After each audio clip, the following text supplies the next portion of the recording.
Salve, muito boa noite. É a tensão política do momento, como vai ficar o futuro governo. Os partidos políticos estão envolvidos em debates internos, todos se reposicionando. Afinal, é assim mesmo, o político já toma café da manhã pensando na janta, porque o almoço está garantido.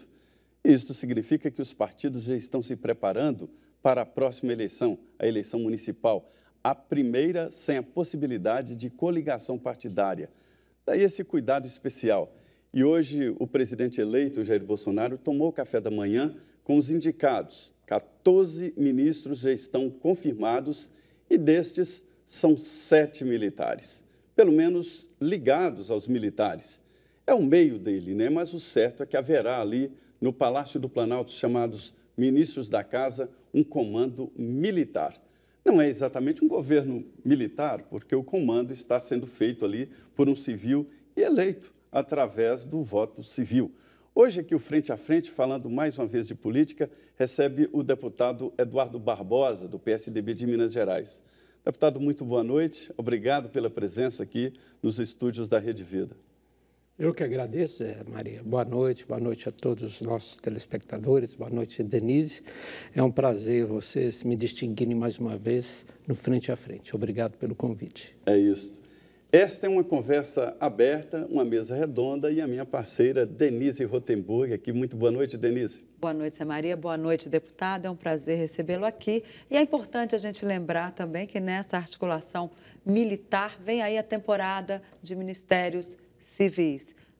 O presidente eleito deve indicar, pelo menos estava previsto para indicar ainda essa semana, o deputado Marcelo Álvaro como ministro do Turismo. Isso indica, a gente já percebe, já tem 14 ministros, vai chegar a 15 e vai aumentar. Ele já disse que pode chegar a 20, ou seja, aquele plano inicial, né, deputado?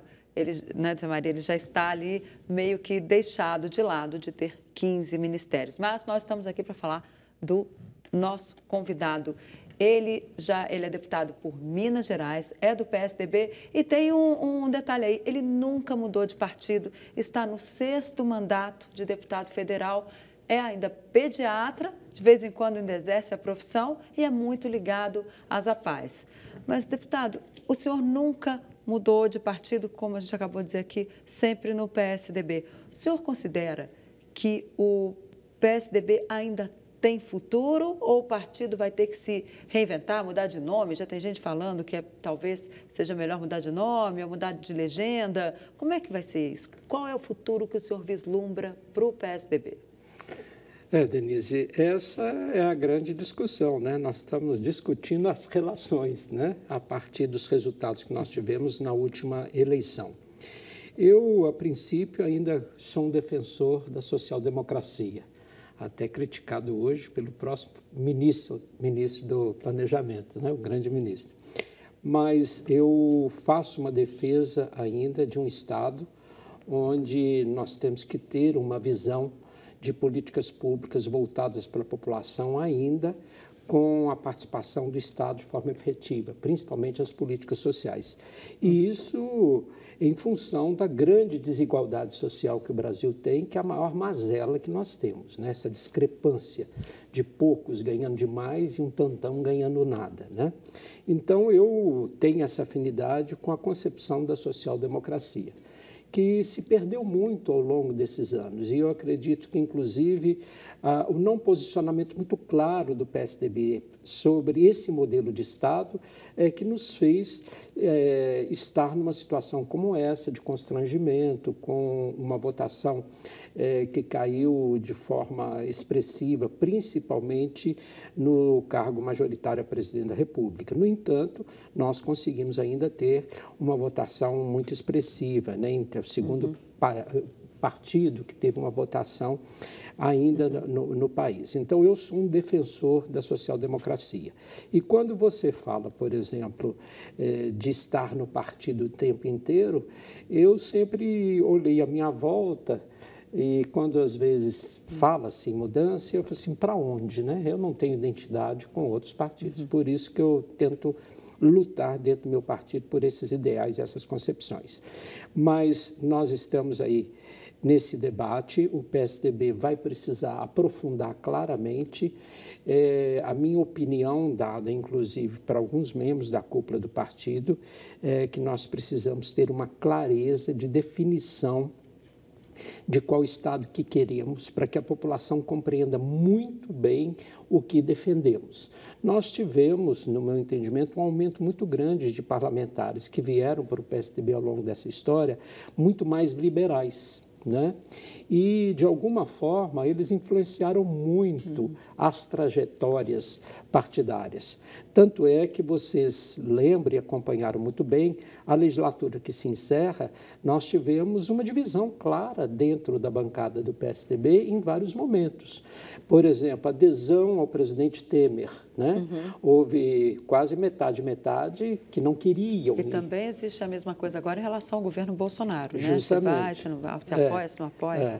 Então, isto mostra essa ambiguidade. Eram liberais contra os sociais-democratas, alguns progressistas na área de valores, de conceitos ligados ao direito individual das pessoas e outros mais tradicionais, conservadores, e também uma economia mais liberal. Então, eu acredito que esse conflito é que tem que ser resolvido, né? O que acreditamos de fato, e isso tem que ser verbalizado com muita clareza para a sociedade. Eu acho que é uma alternativa política, ideológica necessária para a população com desigualdade social. Então, eu defendo isto. A previsão do partido é a gente poder fazer, no início do ano que vem, um grande congresso, né, Denise, onde esse debate vai ser aprofundado para que a gente decida isto, né? Se muda nome de sigla, se vamos ter outras alterações nas linhas programáticas do partido. Então, a gente está apostando nisso. E é o que eu vejo dos líderes hoje também imbuídos nesse propósito. Pois é, o deputado Eduardo Barbosa está falando exatamente desse DR, discutir relação do PSDB, mas não é uma exclusividade dos tucanos, não. Os partidos estão discutindo ali o que fazer, principalmente os menores, procurando partidos maiores, porque é o fim da coligação partidária. Já nas eleições municipais, candidatos a vereador não serão eleitos a bordo de uma coligação. Muda totalmente o jeito de pensar e articular a política, né? Você falou muito bem, né? Você vê que ontem mesmo, né, esses dias mesmo na Câmara dos Deputados, volta essa discussão de mudança da lei eleitoral, inclusive pelos partidos da esquerda que não conseguiram atingir o coeficiente para poder constituir as federações. Isso já deu uma grande polêmica, inclusive, porque é mudança da regra depois da eleição em função dos resultados, né? Que é uma coisa bastante incoerente, de fato. Então, isso que você falou, eu acho que o político tem que fazer leitura dos resultados das urnas. Eu ainda, assim, eu sou cada vez mais apaixonado com a democracia, porque você acha que a população não está atenta e ela faz leituras a partir de outras lógicas, né? E o recado é claro, olha, essa forma de fazer política não contempla mais, nós não estamos ali aplaudindo as grandes siglas, aqueles que têm grandes tempos de televisão, as coligações que, para o olhar do eleitor, são todas suspeitas, porque às vezes você vota no partido, mas essas coligações elas definem muito mais rumos do que o próprio partido, e isso tem que ser revisto por todos os partidos, né? Eu acho que o que para mim essa eleição trouxe como... E bem que os partidos tentaram se blindar, né? Tentaram porque todo mundo achava, Zé Maria, que a pseudo-reforma feita era para proteger os que estavam aí, né? Verdade. Porque reduzir o tempo da campanha. O financiamento público ele foi centralizado naqueles que tinham chance de ser eleitos, que consideravam que eram os atuais, né? Então, todo mundo saiu para uma campanha entendendo que outros nomes não surgiriam pelo exíguo tempo. Só que esqueceram que nós temos hoje uma lógica de comunicação muito diferenciada, né? Eu lembro que, às vezes, é comum discutir no Congresso a seguinte máxima: pode votar nisso, que contraria a população, porque a população esquece. Com rede social, alguém lembra, alguém né, Denise? Lembra, é então, aquilo que ficava, às vezes, diluído, não fica mais. Onde o PSDB errou, na sua avaliação? No meu entendimento, o erro foi justamente a entrada no governo Temer, né? E eu acho que ali é que a população entendeu que parecia que fazíamos parte de um processo, né, do bendito golpe que foi vendido ao longo desses anos todos. E tanto é que isso foi fruto de um embate interno, porque muitos não queriam, como eu, né, a entrada no governo Temer.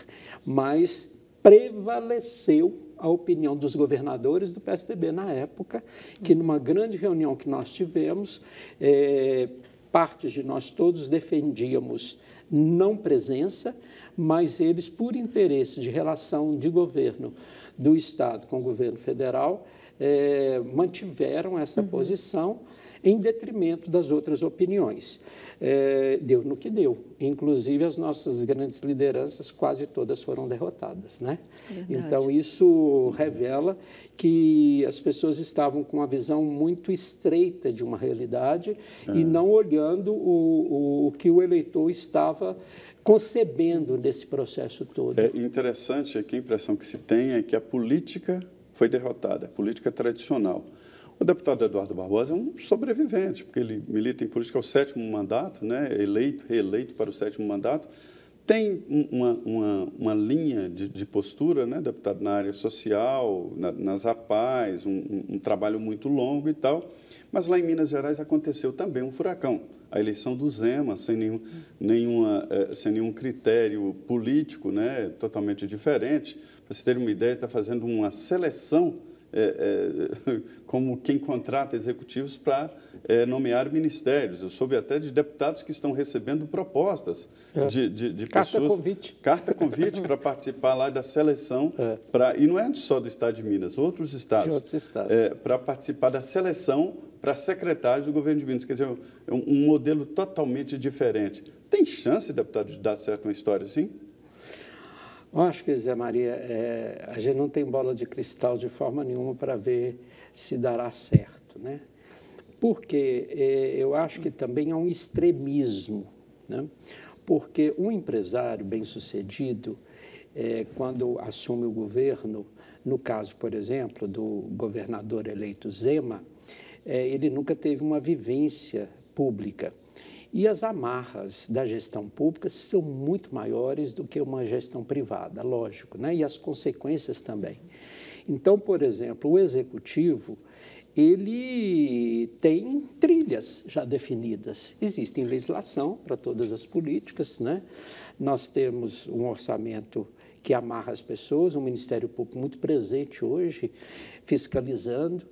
E você não consegue romper com essa estrutura criada apenas com a vontade, né? Então, ele vai percebendo claramente que ele vai ter que se adequar muito a esses instrumentos e mecanismos que nós temos. A relação dele com a política é zero? Bom, ele até agora. Eu não conheço até hoje a relação política, pelo menos ele anunciou que vai conversar com deputados, pode ser que ele esteja conversando com a Assembleia Legislativa, eu tenho pouco conhecimento sobre isso, não vi nenhuma reunião mais ampla, o que está chamando todos os partidos e que iriam, inclusive, conversar com os deputados federais. Dar o que a gente percebe, né, que as pessoas elas vão ter que dar muita satisfação pelos atos, né? A imprensa brasileira hoje, ela revela tudo o que acontece, né? Ela acompanha muito proximamente os fatos. Hoje nós temos a transparência, os sites de transparência que permite, inclusive, o cidadão e o jornalista acompanhar passos sutis de uma gestão. Então, as pessoas elas têm que estar muito preocupadas a esses instrumentos, né? Eu não posso romper com esses instrumentos. Eu acredito que ele está tentando buscar a composição de uma equipe com competência, com dificuldade, porque os salários de secretários, primeiro ele anunciou que nem vão receber, né? Enquanto os servidores públicos não receberem em dia, e também assumir uma pasta hoje no Estado sem uma remuneração positiva e com acúmulo, com experiência e com competência, não é fácil achar esse quadro, montar esse quadro, não. Ele falou até de voluntariado, né? Ele citou numa das entrevistas. Mas é possível ter secretários voluntários? Eu acho que nem legalmente isso é possível, né? Ele pode até receber e doar para alguém, né? Porque não é preciso contratar, é preciso ser funcionário público para assinar atos, inclusive para responsabilidades. Você tem que ter, né, essa legitimidade. Mostra para você ver, né, que é uma linguagem que não é respaldada, né, por princípios realmente republicanos e com conceito de construção de Estado. Mas ainda a gente não pode falar nada, Zé Maria, em Minas, porque o secretariado não foi anunciado, diferente do Bolsonaro, que a gente já está entendendo as tendências, né, como você mesmo colocou aí. Lá nós estamos muito na expectativa, como vai ser esses rumos. Esse laboratório. No meu caso, então, que lido com as políticas sociais, né, educação, saúde, assistência social, a gente está na expectativa, porque vai ser uma visão privatizante também de tudo, né? Como é que vai ser Mas nós vamos comentar esse assunto no próximo bloco, deputado, que a gente tem agora que chamar o intervalo, né, Zé Maria? Isso aí. Bom, então, nós voltamos em 2 minutos.